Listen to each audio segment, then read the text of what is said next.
जरा सोचिए दोस्तों, जब किसी देश की जनता अपने ही राष्ट्रपति के फैसलों से इस कदर परेशान हो जाए कि सड़कों पर उतर आए, हाथों में पोस्टर लेकर नारे लगाने लगे और खुलकर कहने लगे कि ये फैसला हमें बर्बाद कर रहा है, तो समझ लीजिए मामला सिर्फ राजनीति का नहीं रहता, वो सीधा जनता की रसोई और जेब से जुड़ चुका होता है। आज अमेरिका में बिल्कुल यही तस्वीर सामने आ रही है। वो अमेरिका जो दुनिया को फ्री ट्रेड और ओपन मार्केट का पाठ पढ़ाता रहा, आज वही अमेरिका अपने ही फैसलों की आग में झुलसता दिख रहा है। और इस आग की चिंगारी है ट्रंप द्वारा लगाए गए टैरिफ। अब दोस्तों, इन दिनों अमेरिका के कई शहरों में जो दृश्य दिखाई दे रहे हैं वो चौंकाने वाले हैं। लोग हाथों में पोस्टर लेकर खुलेआम कह रहे हैं, tariffs are killing us, stop trade war, stop price war, India is not the enemy. ध्यान दीजिए दोस्तों, ये नारे भारत के खिलाफ नहीं है बल्कि भारत के समर्थन में है। क्यों? क्योंकि अब आम अमेरिकी नागरिक समझ चुका है कि भारत से दुश्मनी का नुकसान भारत को कम लेकिन अमेरिका की जनता को ज्यादा हो रहा है। टैरिफ जो हथियार बना वही बोझ बन गया।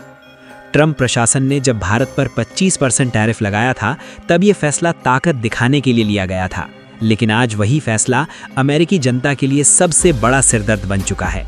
टैक्स फाउंडेशन की रिपोर्ट बताती है कि 2025 में इन टैरिफ्स की वजह से हर अमेरिकी नागरिक पर औसतन $2000 का अतिरिक्त बोझ पड़ा। रोजमर्रा के सामान महंगे हो गए, ग्रोसरी से लेकर दवाइयों तक कीमतें बढ़ गईं।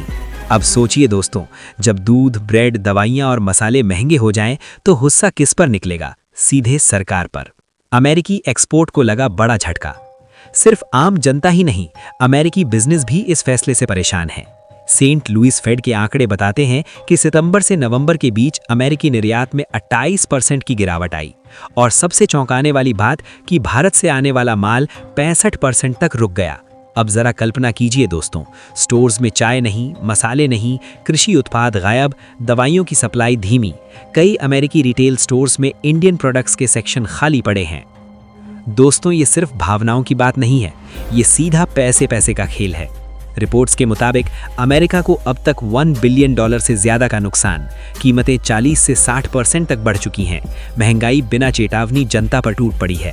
और यही वजह है कि अब ट्रंप के पुराने समर्थक भी सवाल पूछने लगे हैं। दोस्तों, जब गुस्सा सड़कों से संसद तक पहुंच जाए तो समझ लीजिए सरकार पर दबाव चरम पर है।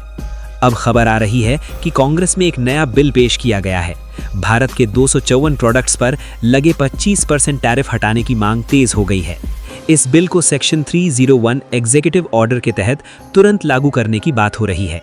मतलब साफ है दोस्तों, अब व्हाइट हाउस पर दबाव बढ़ चुका है। राजनीतिक विश्लेषक साफ कह रहे हैं कि अगर यही हाल रहा तो ट्रंप के लिए ये मुद्दा राजनीतिक आत्मघाती कदम बन सकता है, क्योंकि महंगाई बढ़ रही है, जनता नाराज है, सप्लाई चेन टूट चुकी है, चुनावी माहौल गर्मा रहा है। और इतिहास गवाह है दोस्तों, जब जनता की जेब पर चोट लगती है तो सत्ता की कुर्सी हिलना तय है। अब आते हैं भारत पर। आज भारत सिर्फ एक देश नहीं बल्कि अमेरिकी बाजार की रीढ़ बन चुका है। दवाइयाँ, IT सर्विसेज, कपड़े, ऑटो पार्ट्स, कृषि उत्पाद। अगर भारत से सप्लाई दोबारा शुरू होती है तो कीमतें गिरेंगी, महंगाई कम होगी, बाजार में स्थिरता आएगी। इसीलिए अब भारत अमेरिका बातचीत का माहौल पहले से ज्यादा पॉजिटिव दिख रहा है। आगे क्या? दोस्तों, अब सवाल साफ है, क्या ट्रंप जनता के दबाव में झुकेंगे? क्या भारत पर से टैरिफ हटेंगे या फिर ट्रेड वॉर और गहरा होगा? आने वाले कुछ हफ्ते बहुत निर्णायक होने वाले हैं। सवाल आपसे, आप क्या सोचते हैं दोस्तों? क्या भारत पर से टैरिफ हटाना अमेरिका के लिए राहत बनेगा या ये सिर्फ राजनीतिक मजबूरी है? कमेंट बॉक्स में अपनी राय जरूर लिखिए। अगर वीडियो पसंद आए तो लाइक, शेयर और चैनल को सब्सक्राइब करना बिल्कुल ना भूलें। जय हिंद।